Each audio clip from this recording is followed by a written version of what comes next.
Première fonction qu'on va voir ici, ça va être le t-test. C'est vraiment, on a, supposons, les longueurs de sépales du groupe Virginica, on a les longueurs de sépales du groupe Setosa. On veut savoir, est-ce que ces longueurs de sépales-là sont différentes?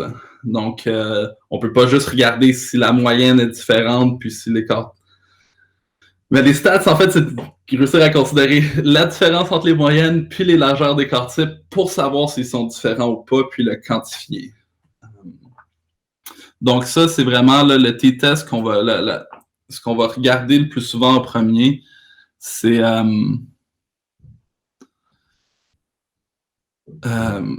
pour le t-test, on va généralement l'attention va être portée sur le résultat qu'on appelle la p-value.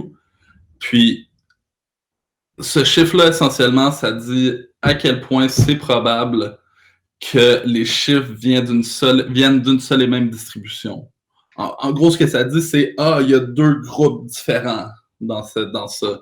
Ou ça dit si le chiffre est vraiment élevé ou proche de 1, ou ça dit non, ces deux distributions-là sont la même chose. Ces valeurs-là ne sont pas deux groupes séparés.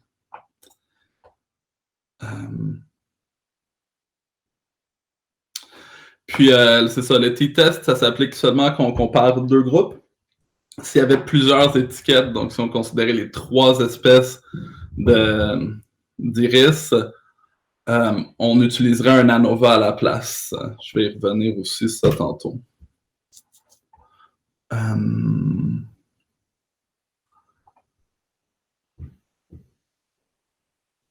Puis ça, le Chi-square, c'est un équivalent non paramétrique du t-test, donc on veut comparer deux groupes, mais supposons qu'on a des distributions qu'on sait qui sont pas normales ou c'est ça. On va utiliser le corrélation dans une petite seconde tantôt. Donc, ça, c'est comment on appelle un modèle linéaire. Donc, ça, c'est Y, ça, c'est X. Est-ce qu'on arrive à prédire la valeur de Y avec ce qu'on a en X?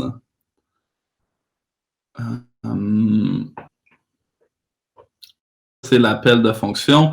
Ici, on regarde si on est capable de prédire c'est quoi l'espèce d'origine. Si on...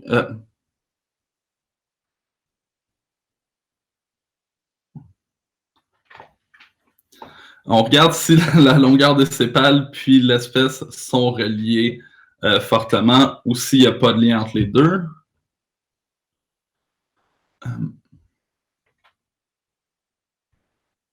Puis c'est ça ici, là, ça sent.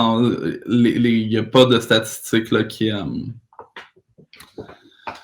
n'y a pas de statistiques qui montrent qu'il y a un lien fort entre les deux. Donc, peu importe l'espèce, il n'y a pas. On ne peut pas prédire la longueur des sépales. Là, mais je vais y revenir tantôt aussi, ça va être plus clair. Comme je vous disais plus tôt aussi, au lieu de juste essayer de faire une ligne droite entre les deux, on peut faire un modèle généralisé puis utiliser, supposons, une fonction de famille binomiale.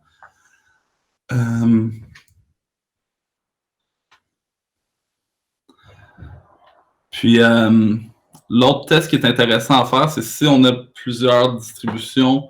C'est l'équivalent d'un t-test, mais s'il y a plusieurs distributions, je vais revenir dans une seconde. Je pense que ça va être plus clair avec les exemples que j'ai qu'avec ce document-là ici. Mais on peut se demander si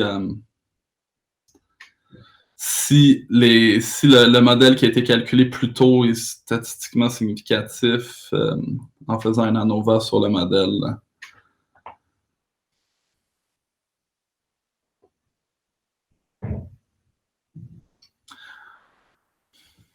Puis un F-value, il n'y a pas de standard sur c'est quoi qui est une bon F-value.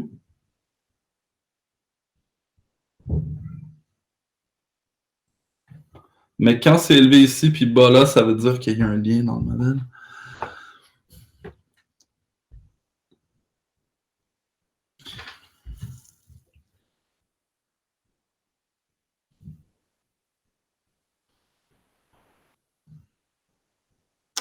Une autre métrique qui est quand même assez classique, c'est le R carré. On regarde, dans le fond, à quel point chacun des...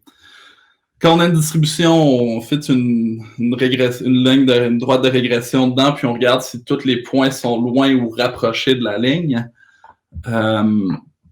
Puis ici, on voit ici qu'ils sont fortement corrélés avec une très petite p-value. Donc, on voit qu'il y a un lien entre les espèces puis la longueur des sépales ici, ce qui confirme ce qu'il y avait avec le modèle juste avant.